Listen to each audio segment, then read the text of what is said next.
yesterday's. Okay, so today is October the 30th, and we are going to be working on algebraic expressions. I need you to kind of look at a few things, and I'm just going to use the note sheet to point out the things that I was going to start by talking about. The first thing is, we're going to finally be using variables. I want you to look. Variables can be any letter of the alphabet.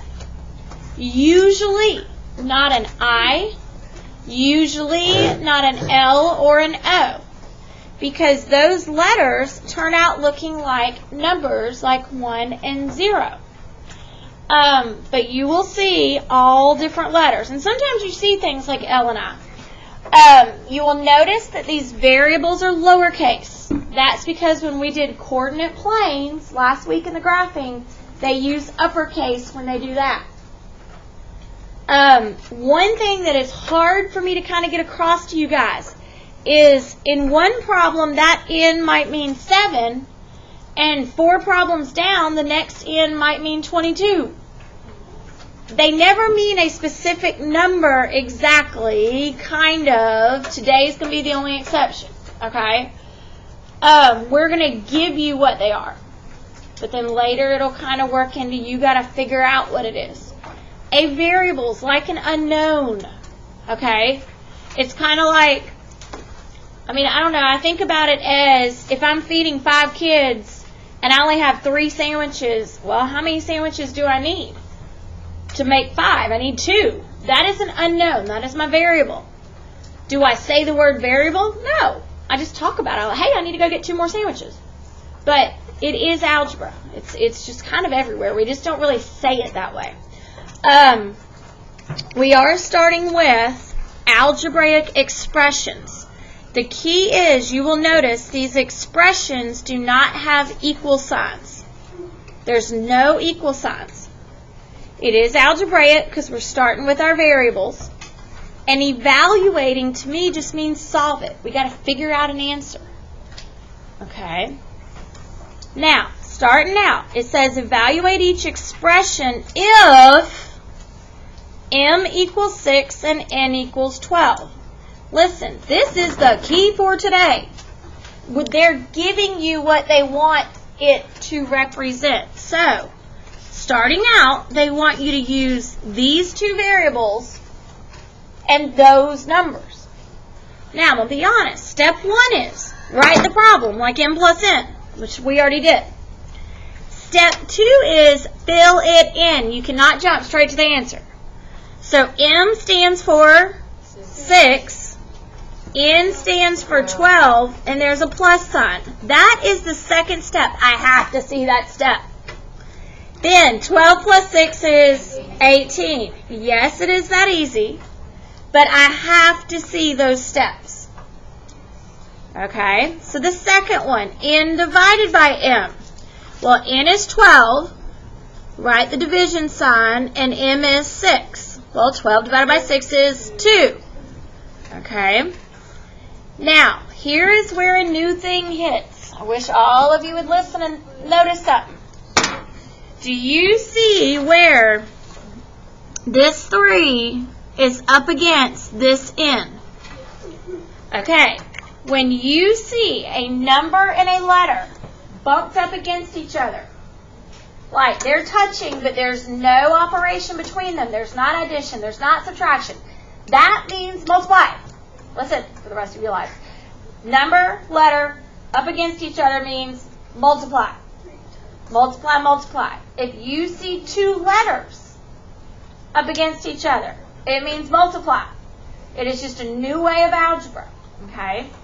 The other thing is, they're going to drop, hint, hint, the cute little multiplication sign. Because it looks like the letter X. They're going to drop it now. Because if you see an X, you should be thinking variables when you do algebra. So I need you to look and learn how to write these. So like this one, there's kind of 2 different ways we can write it. We can either write it this way, 3 dot 12. The dot means multiply, plus 8. So the dot means multiply. Or you can use a parenthesis. I'll be honest, most algebra teachers are going to write it this way. This is kind of like the more grown-up method. I don't know why or how, that's just the way it is. They both mean multiply. That number, that 3, up against this parenthesis with nothing between them means multiply. Does that help a little bit? Okay, so you can write it either way here. I'm just kind of making it. So now, what would you do first? Multiply or add? Multiply. And we're using order of operations just like yesterday. And then 36 plus 8? 44. 44. Okay. Order of operations from yesterday. Please excuse my dear Aunt Sally. Okay. So let's look at the next step.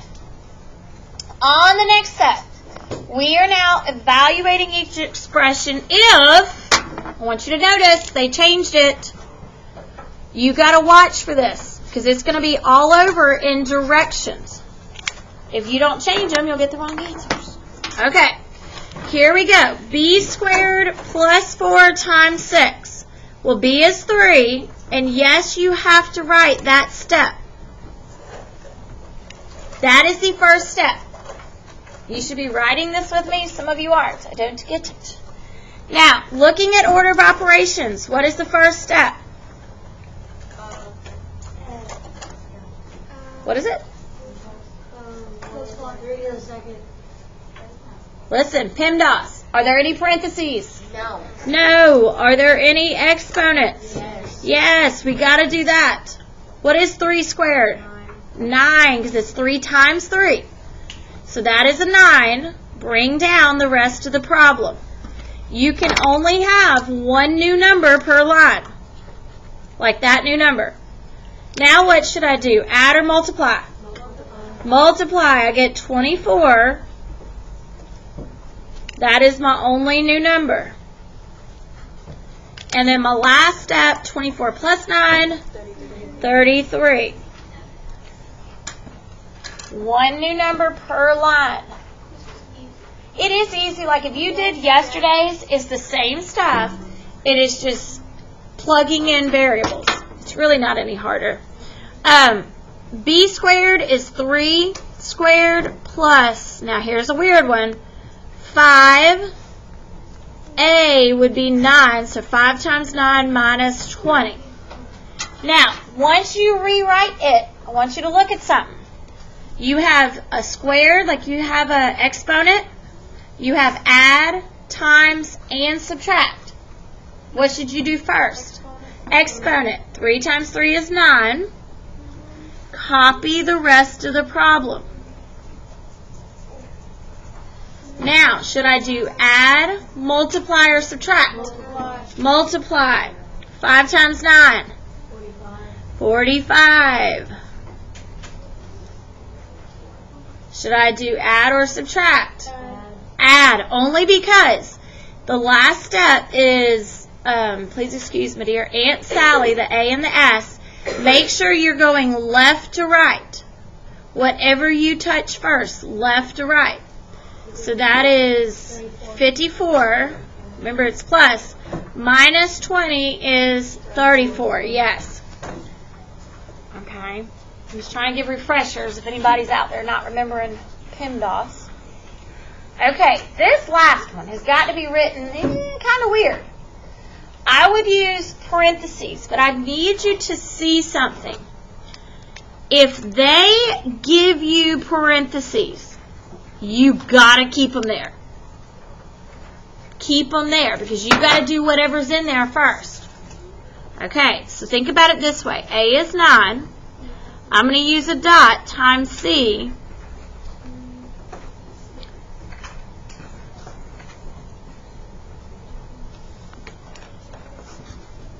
Okay. So what should I do first?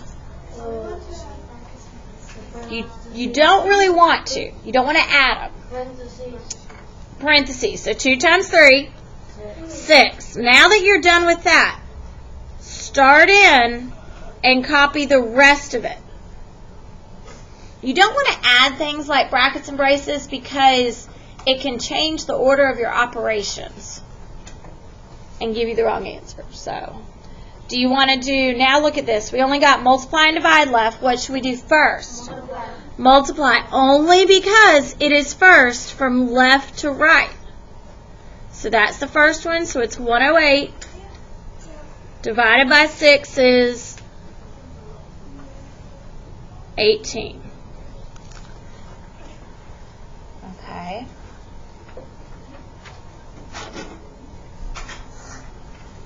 It's interesting. It's not hard. It is just kind of just plugging them in.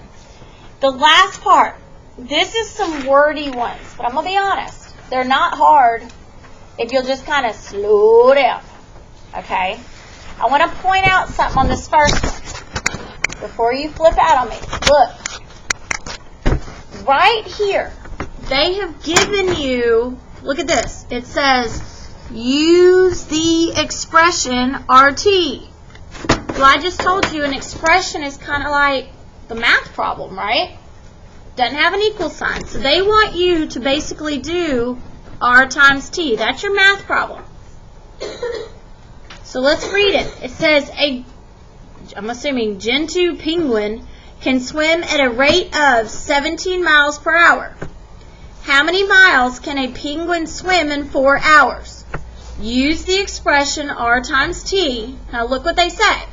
Where R represents rate, so if R equals rate and T represents time.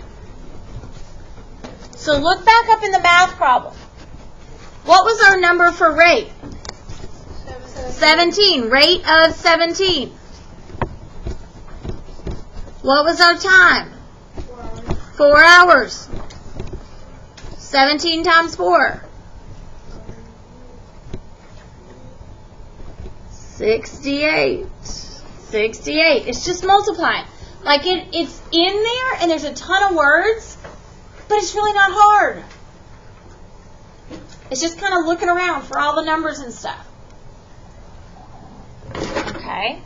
Look at number 2. I want you to notice, smack dab in the middle here, it says the expression is this. So there's my math problem. Like they want 11n plus 6. So they got this company, they charge $6. Look, 6 is already in there. To make a pattern for an order of t-shirts, and 11 for each t-shirt it produces from the pattern. Look, 11's in there. The expression represents the cost of a t-shirt with the same pattern. Look at the last thing. Find the total cost for 5 t-shirts with the same pattern. Where do you think the 5 goes? In the end, yeah, because it's the number of shirts they want. So 11 times the 5 plus the 6. 55 plus 6 is 61. Listen, I do this all the time. I just don't talk algebra. Like, if the math teachers and I are going to go buy lunch, and I'm going to, pay the bill, and we go to Hardee's, I realize that when we go over there, if I'm going to pay the bill, it's going to be about $6, $7 each. Well, 7 times 3 is 21. I know I need about $21. That's kind of like that little unknown is how many people am I paying for? Like, what if Miss Rhodes goes with us? That's 4. 4 times 7 is 28. Well, what if Miss Sawyer goes crazy and decides that she wants an apple pie with it? I have to add on a little extra money. It's all here, but when I'm riding with them in the car, I'm not going, hey, wait 1 second. I got to figure out that algebra problem before I go to the checkout line. But in my head, I'm totaling it up. I'm over here going, 4 times the 7 of us, 28. I got that today. Okay? So we all do algebra all the time. We don't really say it. It's kind of weird. I don't know. Anyway, now on the back, please look at this chart. It is not hard. It's kind of goofy. And all it is starting out wondering if you can fill in this cute little table. There are basically 3 vocab words. All it is they've got the word variable, numbers, and operations. It's probably easier than you think it is. So look at number 1. What are the variables in there? D and C. You just list them. What are the numbers in there? 5 and 2. What operations are being used? Add and multiply. Now you can put a dot or you can put a time symbol. I know what they mean. But 2 times C means multiply. Good so far? Okay, second one. Variables. W, Y, and S. Numbers 5, 4, and 2. Operations, subtract, add, and multiply. You see where I'm getting all that? Everybody good? And then the last one, and you can have this many variables, an X and a Y and an M, a 4, a 3, and a 6, and a multiply and a divide and an add and a subtract. It doesn't matter what order as long as you have them all. But that means multiply, divide, add, subtract. They're just trying to see, can you pull apart these equations, or expressions. They don't have equal signs. Okay, now, please listen. This is your hint. We are only doing, for homework, 4 through 18. Only 4 through 18. I have told every class this. I'm hoping they've all listened, if you get my drift. They're stopping at 18. Now, personally, I wish you'd do it on notebook paper, but if you're putting them on here, yes, you can put the first ones. The problem is when you get down to some of these, there's just not enough space. Listen, neatness. Start learning to be neat now. I will kind of show you how to do the first couple, and that way you'll have a good jump. Okay, so here we go. Notice they've given you different numbers. Right here, if A equals 3 and B equals 4, they can mean any number. So like I would write number 4. First thing I would write is 10 plus B. 10 plus 4, which is 14.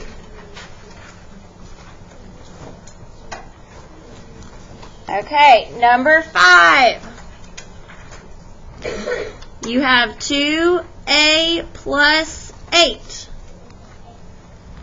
2 times A, which is 3, plus 8. You have to show the steps like me. I promise, guys, you don't have the mean math teacher. I guess we're all mean. This is just the way that teachers grade this as you get older. We get a 6, we get an 8, and we get a 14. When we grade it, that problem might be worth 8 points. The first thing I'm looking for is, did you copy it? The second thing I'm looking for is, can you fill in the variables? The third thing I'm looking for is, did you do the right step first? And then so on. I promise, like, you have to do it that way. You are going through number 18. Right there. Number 18. Good luck. It's not hard, I promise. You just take some time.